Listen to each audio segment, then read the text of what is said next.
আসসালামু আলাইকুম ওয়া রাহমাতুল্লাহি ওয়া বারাকাতুহু। ভিউয়ার্স, বিটল লার্ভা শীতে কীভাবে যত্ন নেবেন সেটা শুধু দেখানোর জন্যই আজকের ভিডিও। বিটল লার্ভা শীতের যত্নের যে নিয়ম কানুন এইগুলির জন্যই আজকের ভিডিও করেছি। আজকের ভিডিও হলো আপনার বিটল পোকা শীতে কীভাবে রাখা উত্তম এবং ভালো। এটা শৌখিন পোকা এবং এটা রসালো টাইপ চর্বিযুক্ত একটা পোকা। এটা মুরগি মাছ খুবই লাইক করে, তাই এটাকে ওই শীতে কিন্তু আপনার প্রথমেই শীতে বসিতে রাখার পর এই পোকাটার উপরে এরকম একটা ককশিট এবং যে ব্যাটারি যে ককশিট এটা এরকম ককশিট রেখে দেবেন, দিলে এটার নিচে তারা থাকবে। এই হলো ককশিট, দেখছেন? এই ব্যাটারি অটো ব্যাটারির যে ককশিটগুলি আছে এই ককশিটগুলি যে দেখেন খাচ্ছে। ককশিটগুলি যখন আপনি রেখে দেবেন, দেখেন বিটল লার্ভাটা ওই ককশিটের নিচে কিন্তু থাকবে প্লাস ককশিট খাবে। তাহলে আপনার বিটলটা এই দেখা গেছে বিটলটা ভালো থাকবে, আপনার বিটলটা শীতে কোনো সমস্যা হবে না। যতই শীত হোক না কেন ওই বিটলটার উপরে যখন আপনি ককশিট দিবেন, যখন একটা ককশিট দিবেন, ককশিট দিলেই আপনার এই বিটলটা সুন্দর পরিবেশ থাকবে, কোনো সমস্যা হবে না ইনশাআল্লাহ। আর এটা শৌখিন পোকা, এটা মাছ মুরগি বা পাখির যে প্রিয় খাদ্য, এই জন্য কিন্তু এটা শৌখিন। এটা কোনো দুর্গন্ধ নাই, দুর্গন্ধ মুক্ত একটা পোকা। দেখতে পাচ্ছেন ভিউয়ার্স, লার্ভা, অ্যাডাল্ট লার্ভা এইগুলি কিন্তু আপনার যে কোনো সময় আপনার কাপে দিলেই 120 দিন প্লাস বয়স আছে, কাপে দিলে ইনশাল্লাহ মাদার হয়ে যাবে ভিউয়ার্স। আর যেটা 90 দিন বয়স, 90 দিন বয়সের লার্ভাগুলির কিন্তু এই 120 দিন হলে কিন্তু কাপে বসাবেন।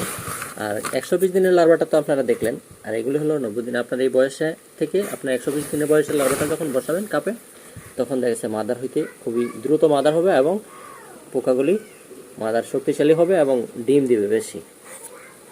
আর এই শীতে মাদারদের কীভাবে রাখবেন, এই যে দেখেন মাদার কীভাবে রাখছি। মাদারের বেলায় আপনারা শীতে সবসময় খেয়াল রাখতে হবে, মাদার কিন্তু শীতে ডিম দিবে কম যদি আপনারা না করেন। এরকম আমি দেখেন কীভাবে দিয়েছি। ওই মাদারগুলি রাখার পর নিচে খাবার দেওয়ার পর কিন্তু উপরে আমি কাগজ দিয়েছি। কাগজ দিলে কাগজের নিচে কিন্তু মাদারগুলি অবস্থান করবে। মাদার যখন অবস্থান করবে নিচে, তখন কিন্তু আমরা আর শীত তাদেরকে পাবে না। তারা সবসময় মাদারদের পাতাকপির পাতা, গাজর আপনারা দিয়ে রাখতে পারেন, ওরা কিন্তু খাবে আর ডিম দিবে। কিন্তু এরকম কাগজ কিন্তু একটা দিতেই হবে। এই নিচেও খাবার দিবেন, উপরেও খাবার দিবেন, দেখা যাচ্ছে নিচে তারা ডিম দিবে প্লাস কাগজের ভিতরে থাকবে। ভিউয়ার্স, এই হলো আপনার 20 দিন বয়সের লার্ভা।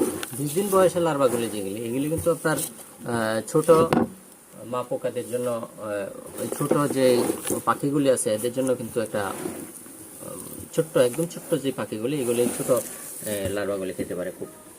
এগুলি হলো আপনার 20 থেকে 30 দিন বয়সের যে লার্ভাগুলি।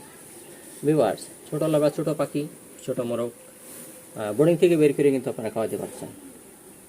ভিউয়ার্স, বিটল লালন পালন সম্বন্ধে যে কোনো পরামর্শ ইনশাল্লাহ আমাকে কল করবেন। ইনশাল্লাহ আমার এই ক্ষুদ্রবেণে যতটুকু সম্ভব আপনাদের পরামর্শ দেওয়ার জন্য আমি প্রস্তুত ভিউয়ার্স। আর আমার চ্যানেলের জন্য নতুন হয়ে থাকেন, ইনশাল্লাহ আমার চ্যানেলকে সাবস্ক্রাইব করে আমার সাথেই থাকুন। আর যারা অলরেডি সাবস্ক্রাইব করেছে তাদেরকে অসংখ্য ধন্যবাদ। বিটল অ্যাগ্রোর পক্ষ থেকে শুভেচ্ছা অভিনন্দন। ভিউয়ার্স, আশা করি আপনারা বুঝতে পারছেন এই শীতে বিটল মাদার এবং বিটল লার্ভা কীভাবে রাখবেন। ভিউয়ার্স, আমার নেক্সট ভিডিও দেখার জন্য আমার চ্যানেলকে সাবস্ক্রাইব করে ইনশাআল্লাহ আমার সাথে থাকুন। আসসালামু আলাইকুম ওয়া রাহমাতুল্লাহি ওয়া বারাকাতুহু।